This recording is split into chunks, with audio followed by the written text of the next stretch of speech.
दुनिया के अनेक मुस्लिम देशों में बुर्के पर प्रतिबंध है और भारत में भी जो बहावी मानसिकता है वो हावी न रहे, इसके लिए यहाँ भी बुर्का समाप्त होना चाहिए, ऐसी मेरी राय है।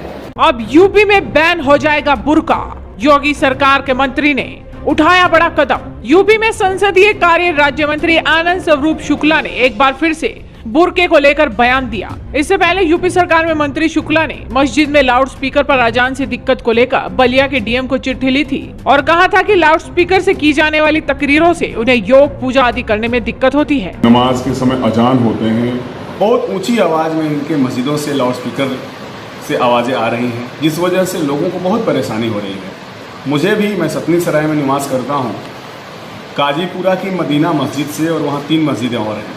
लगातार सुबह 4 बजे से और दिन में अनेक बार मस्जिद में निर्माण के लिए, चंदे के लिए और अनेक प्रकार की सूचनाएं बहुत तेज़ आवाज़ में इनके मस्जिदों से चलती है।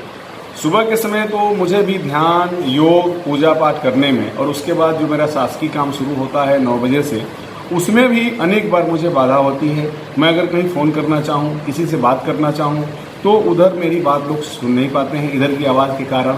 तो इन परेशानियों को देखते हुए मैंने जिलाधिकारी बलिया को माननीय उच्चतम न्यायालय और माननीय उच्च न्यायालय के पूर्व में दिए गए विभिन्न दिशा निर्देशों सहित जिलाधिकारी बलिया से मैंने आग्रह किया है कि यहाँ पर जो लाउड स्पीकर लगे हैं, अधिक मात्रा में लगे हैं, तो उन्हें उतारे जाएं और जिस आवाज़, ध्वनि इनकी निश्चित रूप से सीमित कराने की आवश्यकता है, इसी संबंध में मैंने जिलाधिकारी बलिया को कहा है। और अब योगी सरकार के मंत्री ने ही बुर्के को लेकर सवाल खड़े कर दिए हैं। उन्होंने बुर्के को अमानवीय व्यवहार व कुप्रथा करार देते हुए कहा कि देश में 3 तलाक की तर्ज पर मुस्लिम महिलाओं को बुर्के से भी मुक्ति दिलाई जाएगी। इस दौरान उन्होंने दावा किया कि अनेक मुस्लिम देशों में बुर्के पर पाबंदी है और यह अमानवीय व्यवहार व कुप्रथा है। सबसे पहले तो आप इनका बयान सुनिए कि किस तरह से वो बोल रहे हैं कि अब बुर्के से मुस्लिम महिलाओं को मुक्ति मिलनी चाहिए।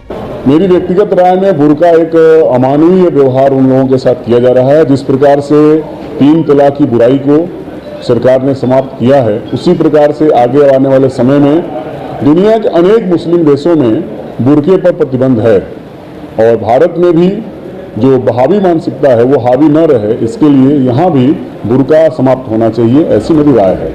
आपको बता दें कि इससे पहले योगी सरकार के मंत्री आनंद स्वरूप शुक्ला ने भी लाउड स्पीकर की आवाज पर आपत्ति जताते हुए बलिया जिले के जिलाधिकारी को 2 पन्नों की एक चिट्ठी भेजी थी और वीडियो संदेश भी जारी किया था। हालांकि अजान के शोर पर आपत्ति के बाद मस्जिद के मौलाना ने क्या कहा, आप खुद ही सुन लीजिए। अजान से बच्चों की पढ़ाई के डिस्टर्बेंस का कोई सवाल ही पैदा नहीं होता है, क्योंकि अजान तो अपने जो है मुकर्रर वक्त पर होती है और ज़्यादा से ज़्यादा उसमें टाइम जो है वो 2.5 से 3 मिनट लगता है।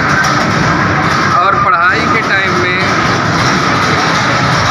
जो डिस्टर्ब की बात कर रहे हैं, तो सिर्फ 1 बजे एक अजान होती है जो सिर्फ 2.5 मिनट की होती है, 2.5 से 3 मिनट, इससे ज़्यादा वक्त नहीं लगता है। फिलहाल देखना होगा कि योगी सरकार के मंत्री की दलील आखिर कब सुनी जाएगी। क्या यूपी में भी मुस्लिम महिलाओं को बुर्के से आजादी मिलेगी? क्योंकि बुर्का, हिजाब या नकाब पर बैन का मुद्दा पहले भी कई बार उठ चुका है। जहां कुछ इस्लामी विद्वान बुर्के को मुस्लिम महिलाओं के लिबास का जरूरी हिस्सा मानते हैं, तो वहीं कई लोग इसके खिलाफ भी हैं। ये मसला भारत में ही नहीं, दूसरे देशों में भी है। कई ऐसे देश हैं जिन्होंने बुर्का पहनने पर रोक लगा दी है, जैसे कि फ्रांस, चीन, डेनमार्क, जर्मनी, श्रीलंका। और अब देखना होगा कि क्या भारत में भी इस प्रथा का अंत हो जाएगा।